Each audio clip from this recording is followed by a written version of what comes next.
Hey gamers, it's that time again to talk about vintage games. Woo! And it's not a top 100 vintage games. I don't have 100 vintage games.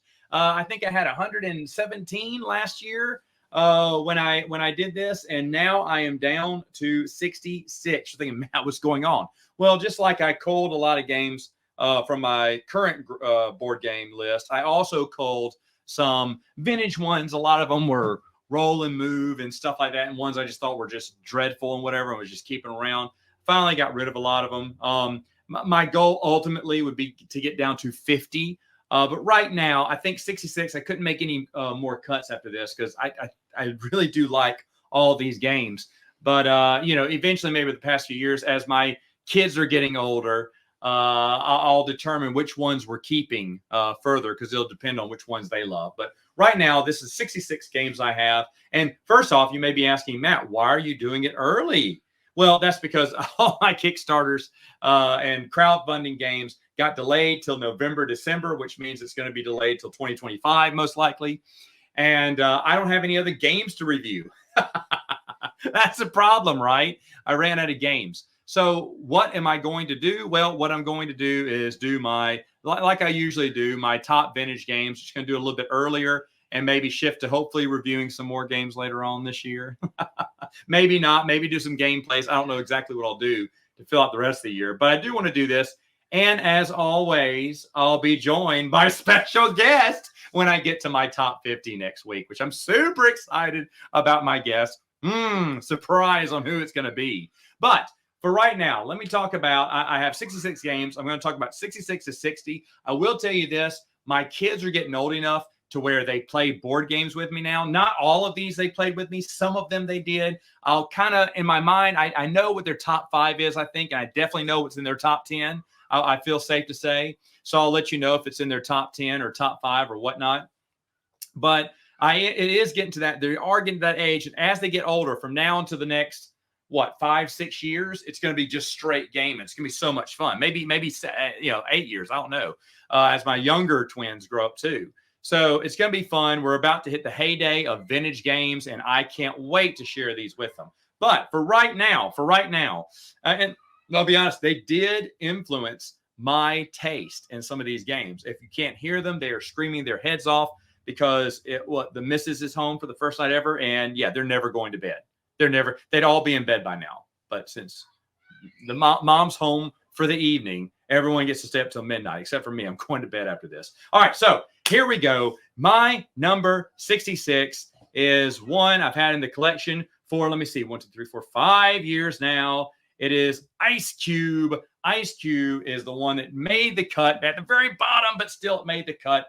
There is another game we have, Olaf's Ice Adventure, which actually we played more this year. And this one, it went up, 5 spots from the last time I did this. And that's all because of the games I cut out.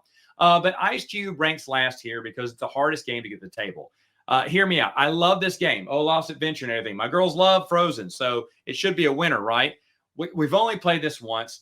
We wanted to play it. We had to put it in the freezer. They got to stay up super late because it took forever for the ice to freeze. You have these little ice molds you got to put in. And then as we played it, the girls just boo-hooed as their little Olaf, or your little Ice Cube in the base game gets destroyed. And they hated that. Made them so sad. And everyone cried. There was water everywhere. And I told my wife, I said, we will never play this again. Well, I say again, but this year. Next year, maybe bring it out when they're a little bit more mature, but who knows? It's just so hard, though, to get to the table because you really have to talk about playing this game the day before. Right, to put the ice in or something. So because of all that long, super long setup, Ice Cube, though a fun game, only ranks 66. My next one is number 65. It's been in my collection for 4 years now, and it is up 35 points because I can't get rid of it, or my wife would kill me. It's the Dukes of Hazzard card game. This game is very similar to Uno in a way. I haven't played this game in years. It's been 2 or 3 years now since we played it. It needs to have a game with a bunch of adults. My wife loves Dukes of Hazzard. I love Dukes of Hazzard, but unfortunately, no one else we know likes Dukes of Hazzard. So you can't really play this. It's not that fun with 2 players. So it doesn't get played that much. But I am keeping a hold of it. I'm holding on to it because maybe when the kids get older, maybe we'll play. I don't know. But like I said, it's been so long. I can't say anything else about it. I just know it beat Ice Cube because Ice Cube takes forever. And I know I'm not getting that to the table anytime soon. All right. Number 64 is, I think this may be the first game on my girls' top 10 list, though a little bit lower. We have played it a lot. I knew we would because they love Barbies, and this is Barbie Dream Date. Barbie Dream Date's been in the collection for 4 years now. This is the highest it's ever been, thanks to all the cuts. Went up 32 spots. Of course, the girls are the ones keeping this in. They really love the game. Barbies are their number one favorite toys. In fact, they really don't get any other toy but Barbie now. I get that. I get loving things like that. I was a big fan of action figures. So the girls have Barbie everything, and they love their Barbie setup and everything.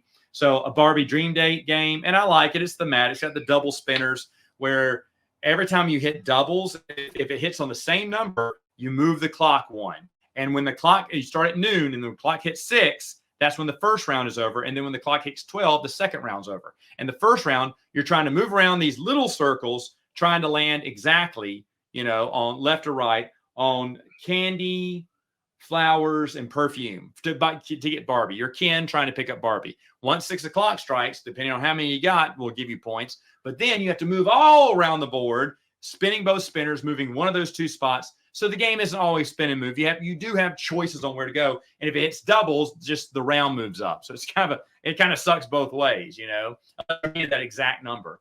But it's kind of neat because you're trying to land on all these spaces. There's like 13, 14 spaces maybe of the Barbie and Ken going out on all these dates to sell their toys, of course. It's just selling all the little play sets.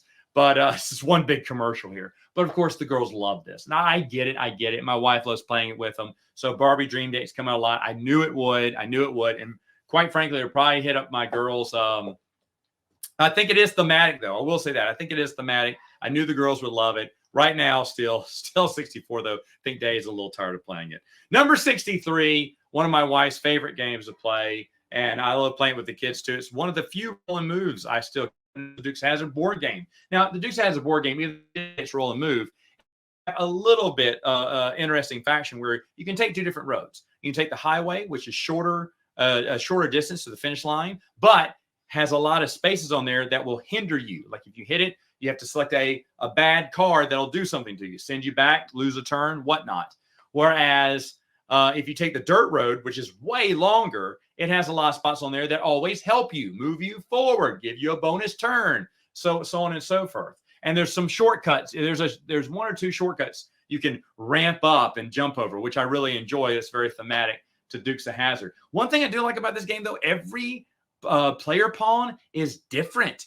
Like you think there'd be 4 General Lees, and that's what you'd play, right? No, they have General Lee, Daisy's white Jeep, Cooter's tow truck, and Uncle Jesse's truck. Wow. I mean, for a game to be this old and to think a little bit more into it, they made it more than a just regular roll and move game, which I was very impressed with. I'm impressed with. There's so many children's roll and move games, especially back then, that to see something a little bit different, that they gave a little bit more effort and love into this game, I definitely appreciate. It doesn't get played that much. It is a simple, straight racing game, but it is number 63 on the list. How far did it move up? It moved up 2 spots. 2 spots. So it's basically always been here. This is the highest it's ever been, though, on my list. At number 62 is a game I've had in my collection on and off since I was a kid. It was chess. The edition that I have right now is the chitsy little plastic pieces that I had when I was a kid. I got it for like $1, I think, 4 or 5 years ago. And I haven't played it hardly at all. The last time I think I brought it by, my nephew was playing speed chess about 2 years ago at high school. He was a senior or something, or junior, I can't remember. And he was telling me about it. I was like, dude, let's play some speed chess. Because in speed chess, you can make mistakes. I was thinking, yeah, I'll catch him in a mistake and win. No, I made a mistake and I lost. And I knew immediately when I made it, the game was over. And I didn't say anything. Then after a while, I said, if you want to keep playing it out, we will. But you're going to win, right? And like 3, 4 more moves. He went, no, I don't know. Are you sure? Maybe he didn't know. I think he was being coy. I think he did know. But I'm always looking 3, 4 moves ahead. And I knew after a while, I was like, I have I made the mistake. It was me.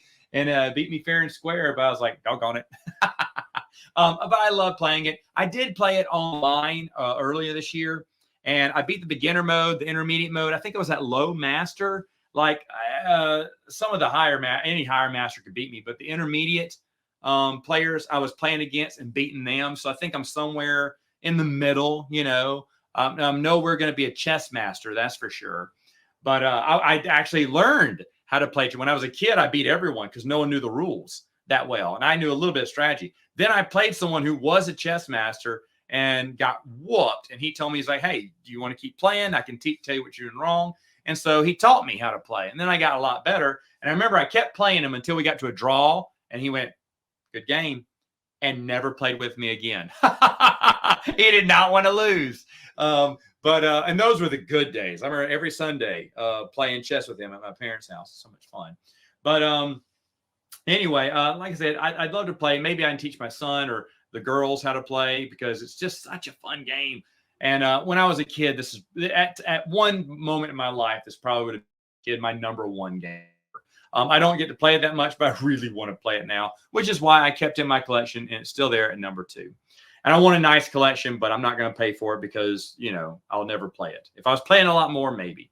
All right, number 61 is the 3D board game Crash Canyon here with not Micro Machines. Someone corrected me last time I did a top 100. They are not Micro Machines. They are Micro Machine-like cars. You're just racing them around the board. Now, the 3D board's really nice. This goes up, 16 spots thanks to the purge. So 1, 2, 3, 4, 5, had it in my collection for 5 years now. The highest it's ever been, but only because I couldn't bear to get rid of it. I mean, you could because it goes for stupid money these days, and it's not worth the money just because it's one of those 3D boards or whatnot. Imprinted boards. It's really nice and really beautiful painted. That's why it goes for the big bucks, but it's not worth that much, not worth hundreds of dollars to get. We do have fun playing around with them. My little boy loves playing with the Micro Machines, but me and the girls played it, and it was okay. It's got a cheesy, cheap catch-up mechanism where the leader is always going to be the first one to hit these boulders, which stops it completely, allowing the other players to catch up. And that way it always ends up being a nail biter at the very end, because at the end, everyone's been hitting boulders, and then you only got a few more steps left. It's just you're just trying to get to the end and cross the finish line, which is okay. The game is fun. The girls love it, so it's staying in my collection. All right, folks, that is it right now. Come back next time, and I'll talk about my top 60 vintage games of all time. See you then.